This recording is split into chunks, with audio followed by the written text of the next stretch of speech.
Peace family, what's up? My name is Siobhan. This right here is Holistically Siobhan, and I create content showing you guys how I learn to love myself, and in learning to love myself, you know, my spirituality, the things I do is keeping me healthy as far as, you know, being a vegetarian, doing yoga, my crystals, my oils, everything like that, as well as green beauty. That is the things that I'm bringing to you, and I'm hoping that through my journey of learning to love myself and understand and deepen my practice and deepen a knowledge of who I am, it helps other people learn to love themselves and go through their own journey too. So today is going to be one of those videos that y'all are just going to be like, really, girl? But okay, so if you guys have listened to the podcast, then y'all know that I went through this really dark period, admitted to my boyfriend that I was like not feeling like myself, or, you know, I was feeling worse than my usual normal of low. And so in that process, I probably recorded that podcast after I had started to take my locks down. And so I am one of those people, I definitely believe everybody has their own energetic field, and I do believe that having, you know, locks carry energy. I do believe that. And so I definitely believe that as I was constantly feeling negative about myself, as far as my self-care habits, which we're going to get into in a minute, played into how I was feeling and how I was continuing to feel. And I do believe that was one of the reasons that I took my locks down. And so now, of course, after I've, you know, taken them down, released that energy, done a couple of ACV rinses on my hair to help, you know, remove that energy, not necessarily in the same situation that I was as far as, you know, academically and, you know, career-wise. Of course, now that all that, you know, energy, weight has been lifted off my chest, off my shoulders, of course, now I'm like, damn, I do really miss my locks. Why the hell did I do that? And I kind of knew that was going to come, but at the same time, I felt it was right. Mainly because when I picture myself getting married to him, I don't picture myself walking down the aisle with locks. Now, some people do. Some people go down the aisle with locks. They look beautiful. But when I was looking at pictures of people on Pinterest and seeing the women in their wedding gowns and, you know, things like that, and I was looking, I couldn't put myself in that same situation and see me standing across the aisle from him with locks. I could see myself with 2-strand twists. I could see myself with a TWA. Not that I'm ever about to cut this thing off, because I worked very hard to grow this hair. But I couldn't picture myself that way. Now then, on the flip side, when I picture us with, you know, kids and us having, you know, a boy or a girl or whatever, and they're like, Mommy, I want to play with your hair. I picture me with locks. So it's just like, okay, maybe I need to go through the point of having, you know, a big ass afro before, you know, I get it trimmed, toned up, put in some 2-strand twists, because I definitely think that is how I want to start my next lock journey, because I know I will have another one. And I'm pretty sure that last one will be the one that lasts me for a while, up until, you know, it probably hit like my 40s and stuff like that. But yeah, so I'm going to walk you through, I guess, what made me comb them out, because I did not go the big chop route. So like I said, I was definitely not in a good headspace. As far as things that were going on, it wasn't anything with him. It was everything doing with me. After my one coworker yelled at me, basically telling me, you know, I wasn't shit and I wasn't a team player and all that type of stuff, I was like, I definitely don't like working in a team with people anyway. I'm just here so I don't get fired, in the words of Marshawn Lynch. So I definitely, like, from there, my energy just went down. Like, I already didn't feel good about school because I was running myself, to me, ragged. I was working 4 days a week. At 4 days a week in the afternoon, before I finally made them drop me down to like 2 days a week and every other weekend. And then I was working originally 5 days a week. Yeah, originally it started out as I was working 4 days a week, or 3 days and 4 days, depending on what day of the week it was, or what week it was. And if it was payday week, then I worked this amount, and if it wasn't payday week, then I worked this amount. So plus I was working 5 days a week, unless it was my work weekend, and then I was working 10 days in a row. No, more than that, 12 days in a row for my primary job, or my only job. So I was really in a state of, I feel so tired and like shit. Yes, it is great having 2 paychecks where I was getting paid every single week, but at the same time, like, I also wasn't in a place to where I knew what to do with money, to where I was still blowing through that paycheck every single week. I would get paid and I would still be living paycheck to paycheck. I'd be like, I get paid this week and I get paid next week, so I'm good. And so I felt bad about that, because I was like, I definitely feel like I should be in a better situation considering I'm getting paid every single week now. So I felt bad about that. Then I just felt tired. I liked the people that I had in the morning for my first job. I hated going to my second job, to the point to where some days I would walk in, not say a damn thing to anybody besides like go say hey to my HR person because she was the bomb. Go deliver the mail to the people that live there, go find a spot to hide, pray that I didn't have makeup on that day, and cry. Like, the energy that I was, I don't think y'all understand like how bad I felt being there every single day, to the point to where I was just like, I could just walk out and never come back. But I don't want to do that because I loved some of the people that I took care of. It was just the environment, some of my coworkers, and of course, you know, everything's a give and take. So what they're giving, I'm receiving. What I'm giving, they're receiving. Like, I knew it wasn't just them, but it was how I was taking it. And it was making me feel like the entire world was against me, to where I was just like, why the fuck am I here? I'm going to be quite honest. Why the hell am I here? Like, and being in that headspace of constantly, you know, nobody wants me here. I don't want to be here. I don't want to be here.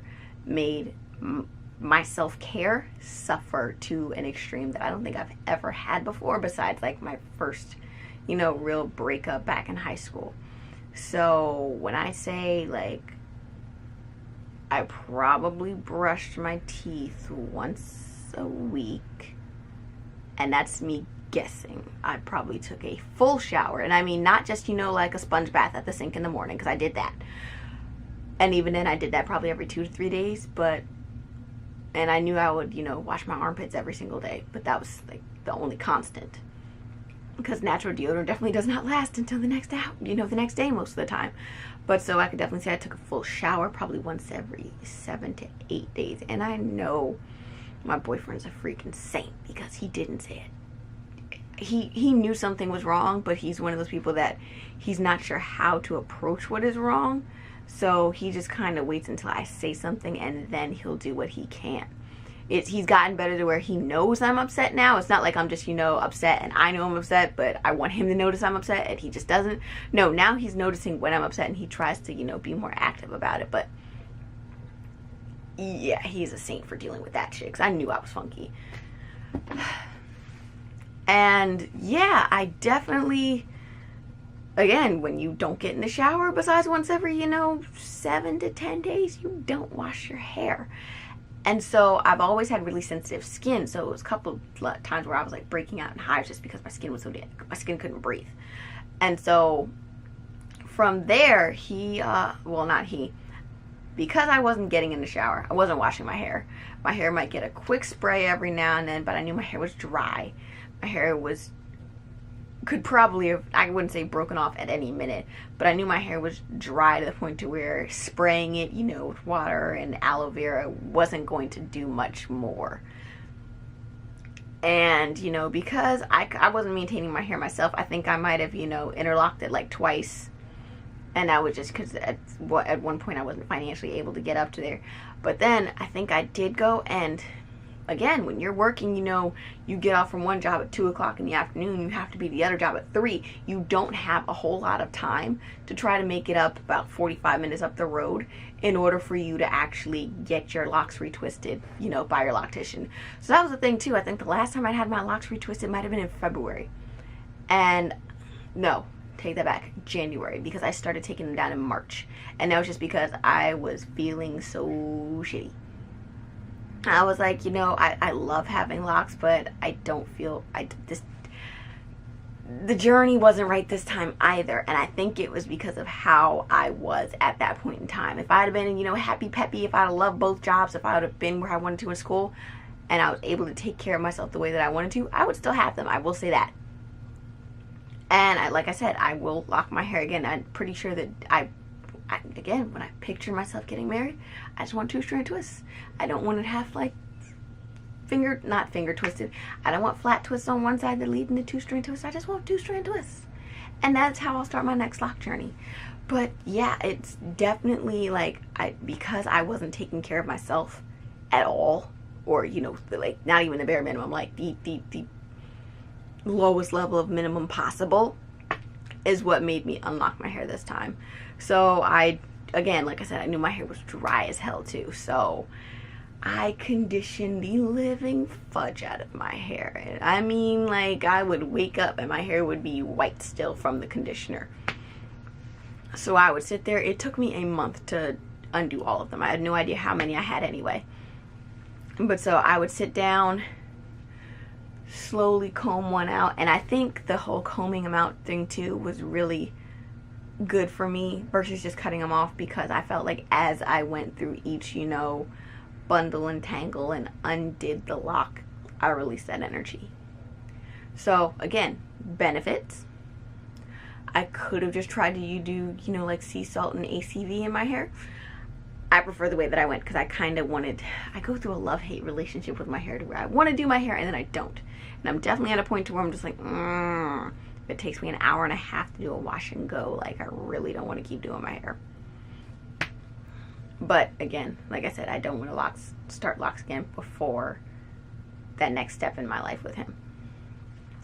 So yeah, as I would comb it out, I had I think I had like 4 different types of conditioners.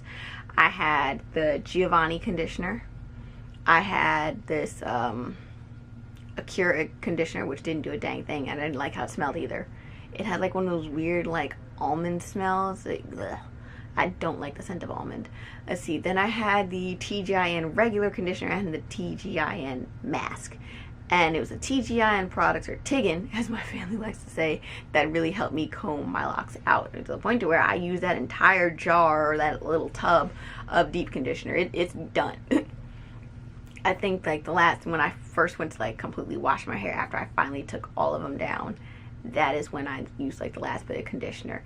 But yeah, that was like the longest journey of releasing stagnant energy. You know, like I said, if things don't serve me, I'm not going to keep them. And I think because I wasn't serving myself, my locks weren't serving me, as far as, you know, being a definite spiritual and energetic part of who I am.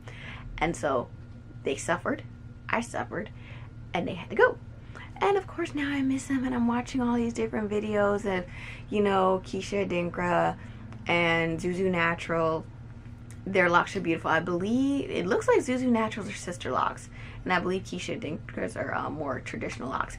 But then I found a couple other people that tonight and a couple other nights just like, I was like, oh, my back. But yeah, like I said, I don't know if I'm going to start them myself this time, or if I want to go have somebody, you know, 2-strand twist them for me, because that seems like a lot of work. And if I want to have, you know, the pattern done properly, I should probably have somebody else do it. But Lord, yeah, so that is everything, guys. I'll talk to you next time. Let me know if you want to see any more types of videos like these, as far as, you know, like things that I may or may not have like regretted doing. It's like, again, definitely a lot of self-care coming. Till next time, peace.